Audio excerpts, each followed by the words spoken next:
thank the organizers of the conference for giving me this opportunity. I am by no means, scholar of manuscripts and manuscript cultures. I do colonial historiography and anthropology or ethnography of contemporary mega projects in Pakistan. Lekin as part of my research, I have, delved into manuscript cultures, کیونکہ جو ہمارے جیسے آپ کو سمرو صاحب نے بہت اچھا پلیٹ فارم دیا ہے، بیس بنایا ہے جس کے اوپر میں اپنی بات کر سکتا ہوں. بیکاز مسئلہ یہ ہے کہ کلونیل پیریڈ کے جتنے بھی جو سورسز ہیں وہ ہمیں ان کے آرکائیو سے ملتے ہیں which were written by the colonial officers themselves. تو ہم جتنا بھی اس کو کرٹیکلی پڑھنے کی کوشش کریں، اس سے اخذ کرنے کی کوشش کریں، ایک ہارڈ لمٹ ہے جو ہم پر امپوز ہوتی ہے. تو آئی ریئلائز کہ ہم جو سائن نے بات کی کہ ہم جو مقامی زبانوں میں ورنیکولر لینگویجز میں جو اس ارلی کلونیل اور پری کلونیل پیریڈ میں جو لکھی گئی تھی تواریخ، تذکرے اور دوسرے جو اصناف ہیں، جانراز ہیں بلوچستان اور سندھ میں، تو اس سے ہمیں ایک بہت اچھا انسائٹ ملتا ہے آن دی ایمرجنس آف ماڈرنٹی اور جو ریفارم اور اصلاح کی جو بحث چل رہی تھی اس دور میں. Before I formally start my presentation, یہ پاور پوائنٹ آپ نے یہ کچھ مینوسکرپٹس کے وہ عکس ہیں تو وہ بھی میں دکھانا چاہتا تھا. جی یہ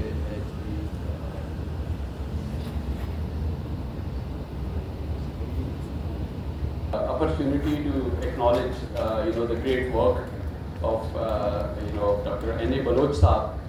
As we say in Sindhi, اجنا اتاکن میں کہ طالب تمارین جی کے جیارین سے لاہوتی لڑے ہوئے. And alongside him, another of our esteemed and dear colleagues who recently passed away, Vardi Gul Hasan Kalmati Saab, author of Karachi Zindagi Mari. Let's take a moment to appreciate his works. We have a saying in Balochi, ہماں کے دوست یارتن، ہماں کے دوست یارتن، دلانی درد وارتن، اشارہ سے اچارتن. ہماں کے دوست یارتن، دلانی درد وارتن، اشارہ سے اچارتن. شدت کو دور باریہ تپرچنات کے ساریہ.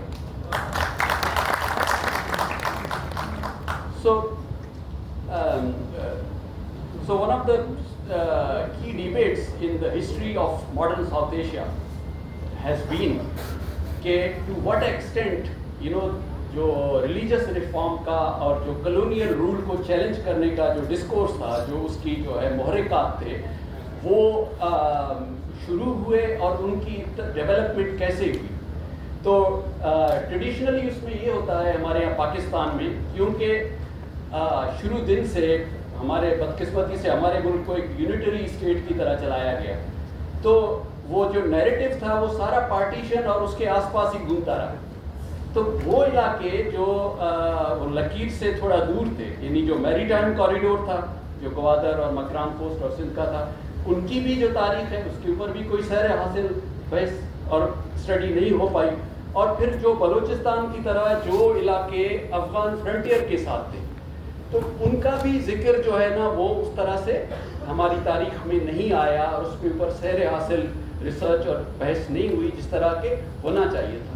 اور بدقسمتی سے جو انگریز بابا ہمیں سکھا کر چلا گیا تھا کہ یہ جو فرنٹیئر کے اس پر رہتے ہیں، اور اس میں یہ سندھ کا اپر فرنٹیئر بھی شامل تھا، جیکب باد اور شکارپور اور جہاں پہ ان کی چھاونیاں تھیں، جہاں سے یہ بلوچستان کو کنٹرول کرتے تھے. تو وہ اس میں شامل تھے کہ یہ جو ہیں وائلڈ اور سیویج لوگ ہیں. تو یہ جو ہے دھاڑیل ہیں، ڈکیت ہیں، چوری ڈاکہ وہ کرتے ہیں. تو ان کے ہاں ان کا علم و ادب سے کیا لینا دینا. لیکن اگر ہم پیچھے جائیں تو بہت ارلی کلونیل پیریڈ اور اس سے پہلے جو پری کلونیل پیریڈ تھا امیجیٹ، میں ارلی لیٹ 18th سینچری اور middle of the 19th century کی بات کر رہا ہوں. تو اس میں ہمیں پتہ چلتا ہے کہ ہمارے جو سارے میجر شہر تھے بلوچستان میں، جن میں پشین، کلار، خوزدار، کندھاوا، ڈاڈھر، بھاگ، ٹھیک ہے، یہ سارے نہ صرف یہاں پہ مکتب، مدرسے، درسگاہیں تھیں، بلکہ یہ سندھ کے ساتھ جو قریب ہمارے شہر تھے، جن میں آپ کے شکارپور، ہمایوں شریف، سکھر، یعنی جو ناردرن سندھ جسے ہم کہہ سکتے ہیں، تو ان کے ساتھ کنیکٹڈ تھے. پھر یہ جو ناردرن سندھ اور صدرن بلوچستان والا جو ریجن تھا، جو اسینشلی کلچرلی یہ کچھی پلین ہے. Culturally it is the Kachhi plain, it is one cultural zone regardless of the that provincial boundary. تو یہ پھر جو ہمارے جو انٹلیکچوئل صوفی نیٹ ورک تھے ساؤتھ میں ٹھٹھا، جس کا ابھی ادریس صاحب نے تفصیل سے ذکر کیا، اور نارتھ میں کندھار اور پھر آن ورڈس ٹو سمرقند اور بخارا، اس سے انٹلیکچولی کنیکٹڈ تھے، ٹریڈ روٹ کے ذریعے بھی اور انٹلیکچولی بھی کنیکٹڈ تھے. تو وہ جو آئیڈیاز تھے، وہ جو مینوسکرپٹ تھے، وہ ادھر سرکولیٹ کرتے رہتے تھے. اب اس بات کا بلوچستان میں جو پرنٹڈ مینوسکرپٹ جو ہیں ان کی ایمرجنس سے کیا تعلق ہے؟ وہ یہ ہے کہ عام طور پر جب پرنٹ کی کہانی بتائی جاتی ہے، آپ سب نے جو اسٹوڈنٹس ہیں جو پولیٹیکل سائنس کے اور سوسیالوجی کے، تو یہ بتایا جاتا ہے کہ یورپ میں جدیدیت، ماڈرنٹی پرنٹ سے آئی، یعنی پرنٹنگ پریس ایجاد ہوا، چھاپا خانہ ایجاد ہوا، اس سے ماڈرنٹی آئی ہے. تو ساؤتھ ایشیا میں بھی یہ آرگومنٹ دیا جاتا ہے کہ جو پرنٹ کا ایمرجنس ہے وہ مطلب ماڈرنٹی کا یا جدیدیت کا ایک علم بردار یا کوئنٹیسینشل سائن. لیکن اگر ہم غور سے نظر ڈالیں تو انڈیا میں بھی بلموں اور بلوچستان میں بالخصوص جو سب سے پہلے پرنٹ کا استعمال کرنے والے لوگ تھے وہ علماء کرام تھے. سو میں یہ جو کہانی ہے یہ ایک مکتبے کے توسط سے جو ہمارا اسٹیبلش ہوا تھا، مکتبہ درخان کے نام سے، ایک چھوٹا جو ہے پرنٹنگ ہاؤس اور ایک جو ہے مکتب اور مدرسہ تھا جو ڈاڈھر کے قریب بولان پاس کے ماؤتھ پر مولانا علامہ فاضل محمد رئیسانی درخانی نے اسٹیبلش کیا تھا. اور انہوں نے سب سے پہلے جو ہے for the first time in history انہوں نے قرآن کریم کا اور حدیث کا اور جو درس نظامی کی کتابیں ہیں ان کا بلوچی اور براہوی زبانوں میں جو اس کا جو قبول عام جو ورژن تھا اس میں، یعنی عام عوام کی زبان میں، سلیس زبان میں اس کا ترجمہ کیا اور اس کو پرنٹ کرایا اور اس کو پورے بلوچستان میں انہوں نے اس کو پھیلایا. تو اس سے ہمیں یہ پتہ چلتا ہے کہ جو مکتبہ درخان اور کچھی پلین میں جو یہ ایمرجنس ہوا اس ریلیجس ڈسکورس کا اور دین کے اس کا تھرو پرنٹڈ بکس، تو اس کی بنیاد ان مدرسوں اور خانقاہوں اور ان صوفی نیٹ ورکس پر تھی جو پہلے سے، جو جیسا کہ سمرو صاحب نے اپنے ٹاک میں بتایا کہ جو پہلے سے دستی اور خطی نسخوں کی صورت میں گردش یعنی کر رہے تھے along these networks. سو مثال کے طور پر جو سب سے پہلی جو پبلیکیشن جو پرنٹ ہوئی ہے، انفارچونیٹلی نہیں کام کر رہا، میں آپ کو دکھانا چاہتا تھا، تو جو سب سے پہلی جو پرنٹ ہوئی تھی اس میں تو وہ کتاب جو تھی علامہ نبو جان قلندرانی کی جو کتاب ہے ناصح البلوچ کے نام سے، وہ پرنٹ ہوئی. اور اس کے ساتھ ایک پرانی کتاب جو کہ تقریباً 12ویں صدی عیسوی میں پہلی دفعہ لکھی گئی تھی، تحفۃ العجائب کے نام سے، جس کا آتھر معلوم نہیں ہے، یعنی نامعلوم ہے اس کا آتھر. تو اس کو انہوں نے سب سے پہلے پرنٹنگ پریس کے ذریعے ریپرنٹ کرایا اور اس کو ترجمے کے ساتھ یعنی لوگوں میں تقسیم کیا. سو کہنے کا مقصد یہ ہے کہ وہ ایک طرح سے جو قرآن انسٹیڈ آف کہ پرنٹ آنے کے بعد وہ کوئی نئی بات کر رہے تھے، وہ آلریڈی جو ایگزسٹنگ ڈسکورس تھا، آلریڈی جو ایگزسٹنگ جو مذہب کے بارے میں کتابیں تھیں، انہی کو انہوں نے مزید آگے بڑھایا ہے. اچھا، پھر علامہ فاضل درخانی جو تھے انہوں نے اپنے دو ان کے انتہائی قابل جو شاگرد تھے، طلباء تھے، ایک کا نام علامہ حضور بخش جتوئی تھا اور دوسرے جو تھے علامہ محمد عمر دین پوری صاحب تھے. تو انہوں نے ان کے کام کو مزید آگے بڑھایا. علامہ دین پوری نے 1915 میں پہلی دفعہ قرآن کریم کا مکمل ترجمہ بمائے متن، اصل متن کے پرنٹ کروایا اور اس کی جو ہے 3000 کاپیاں جو ہے نا پورے بلوچستان میں تقسیم کی گئی فری آف کاسٹ. اسی طرح ان کے دوسرے ہونہار شاگرد علامہ حضور بخش جتوئی، جو کہ ڈاڈر کے قریب ایک سنی کے نام سے ایک گاؤں ہے، جتوئی ٹرائب سے تھے، جو رند کا ایک سب کاسٹ ہے. تو انہوں نے بلوچی زبان میں قرآن کریم کا ترجمہ کیا، اس کا نام ہے قرآن کریم بزبان بلوچی. یہ سم آف دا امیجز. یہ بھائی یہ سلائڈ شو کیسے بنے گا؟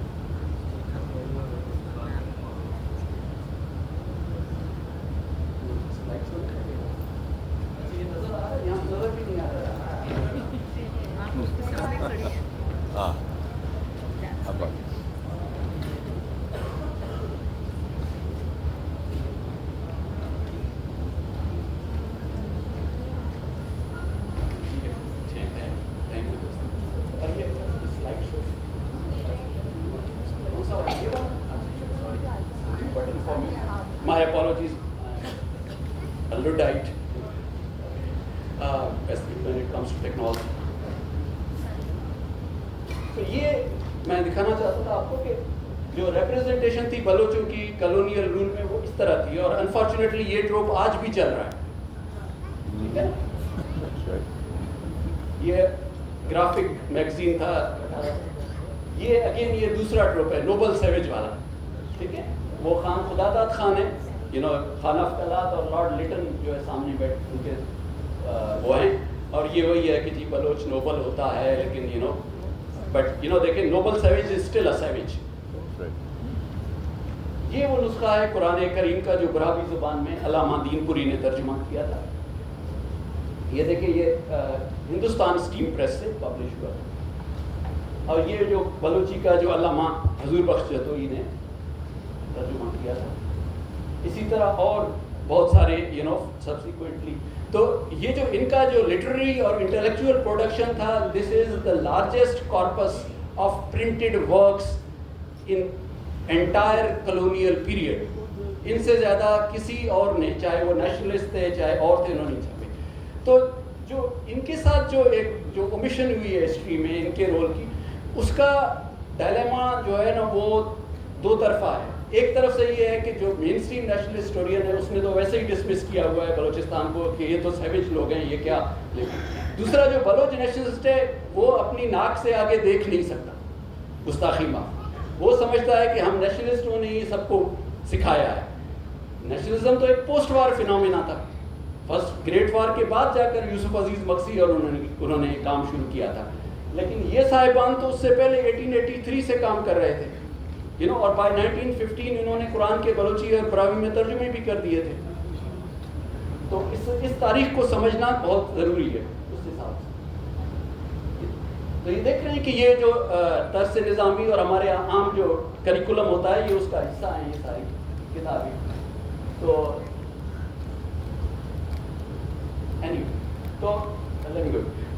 سو پوائنٹ بینگ کہ جو ان کا جو ایمرجنس تھا مکتبہ درخان کا، it was anchored in those Talpur and Kalhora period جو مکتبز اینڈ خانقاہs دیٹ ور اسٹیبلش. تو یہ ہمارے بلوچستان میں بہت سارے چھوٹے چھوٹے شہر ہیں کچھی پلین میں، جن میں جو اب تو بالکل they have been by pass by history. تو ان میں جو ہے نا آپ کا بھاگ کا شہر ہے جس کا اصل میں نام جو تھا وہ پاس تھا، جو بھاگ ہو گیا. پھر اسی طرح جو ہے جیکم آباد کا پرانا نام خان گڑھ تھا، ہم بلوچی میں خان گڑھ بولتے تھے. اسی طرح کنڈا شہر تھا، اسی طرح لہڑی کے پاس کٹپار شریف تھا، اور یہ سارے تھے. تو یہاں پہ چھوٹے چھوٹے تھے. اچھا، ان کتابوں کے حاشیے پہ جب ہم نظر ڈالتے ہیں تو ہمیں پتہ چلتا ہے کہ کاتب belong to Kunda Sharif and he was Umrani by caste. Now, how was the interchange between Sindhi and Baloch ulama contributing to the emergence of this anti-colonial discourse? ٹھیک ہے، وہ اس طرح سے ہے کہ سندھ کے مشہور عالم اور مفتی علامہ عبدالغفور ہمایونی صاحب جو تخلص مختون فرماتے تھے، تو وہ ان کی فیملی، ان کے والد صاحب علامہ محمد یعقوب جو تھے لہڑی شہر کے کٹپار شریف کے باشندے تھے. وہاں سے وہ مائگریٹ کر کے گنداوا آئے اور گنداوا کے مدرسے سے فارغ التحصیل ہوئے. گنداوا سے فارغ التحصیل ہونے کے بعد وہ ہمایوں شریف آ کر بیٹھ گئے. Now the founder of madrasa, people like Allama Abdul Fazil Durkhani Sahab and Allama Deenpuri were students, in turn they were students of Allama Humayuni. اور یہ جو مدرسہ بنانے کا اور پرنٹنگ پریس کے تھرو پبلش کرنے کا خیال ہے، یہ اس انٹلیکچوئل سرکل کا نتیجہ تھا جس میں علامہ ہمایونی، جس میں مولانا عبد الرحمن سکھر والے، جس میں جو امروڈ شریف والے، ان کا نام آئی فرگیٹ جی تو یہ لوگ ریگولرلی ڈاڈر ان کے پاس وزٹ کرتے تھے اور یہ ان کے پاس جاتے تھے. تو ان کی تحریک پر انہوں نے یہ انیشیٹو شروع کیا تھا. اور پھر آخر میں جب علامہ دین پوری ایک دفعہ ناراض ہو گئے اپنے رفقا سے، تو وہ سندھ میں گڑھی خیروں کے پاس آ کر انہوں نے ایک نیا گاؤں بنایا دین پور کے نام سے. جو تخلص ہے دین پوری، وہ یہ گڑھی خیروں سے 12 کلومیٹر کے فاصلے پر دودھا پور روڈ پہ وہ گاؤں ہے دین پور شریف، جہاں وہ انہوں نے اپنا سیٹ اپ کیا. اور اس میں بھی ان کو جو ہے امروٹی صاحب نے ہیلپ کیا تھا. تو یہ اس انٹلیکچوئل نیٹ ورک کا تھا جو سندھ اور بلوچستان کے درمیان چل رہا تھا. اچھا، انٹرن یہ انٹلیکچوئل نیٹ ورک جو ہے وہ مستنگ اور کلات اور پشین کے تھرو کندھار سے کنیکٹڈ تھا. جو شکارپور کے جو ابھی آپ نے نام لیا شیخ فقیر نہیں شکارپور والے شیخ فقیر والا علوی، ٹھیک ہے، اور ان کے جو صاحبزادگان، اور پھر ان کے بعد جو ہے نا جو مستنگ میں نقش بندی شیخ تھے علامہ محمد صدیق مستنگی، وہ اور پھر آنورڈ تو یہ ان کے تھرو جو ہے نا اس نیٹ ورک سے کنیکٹڈ تھے جو ان کو نقش بندی سلسلے کے ساتھ ادھر کنیکٹ کرتا تھا. نا ایون تو جو علامہ ہمایونی خود جو ہے وہ نقش بندی اس سے نہیں تھے، یہ ان کے اسٹوڈنٹ تھے، لیکن یہ ظاہری بات ہے he was more inspired by the نقش بندیہ. تو انہوں نے یہ اپنا جو ہے وہ کیا. تو دوسرا اس کا جو ایویڈنس ہمیں ان انٹلیکچوئل نیٹ ورکس کا ملتا ہے وہ یہ ہے کہ جو ہمارے جو کلاس کا جو کورس تھا، جو نوری نصیر خان کا، اس کے بعد جو ہے نا میر محمود خان اور خان خداداد خان اور ان کے جو دربار تھا یا کورٹ تھا، وہاں پہ جو دو عالم تھے وہ اور جو سندھ کے ٹالپور اور کلوڑا کورٹس میں عالم تھے، ان کے درمیان ایک ریگولر انٹرچینج چلتا رہتا. اس کی چھوٹی سی مثال یہ ہے کہ جب نصیر خان دوم کے جو تھے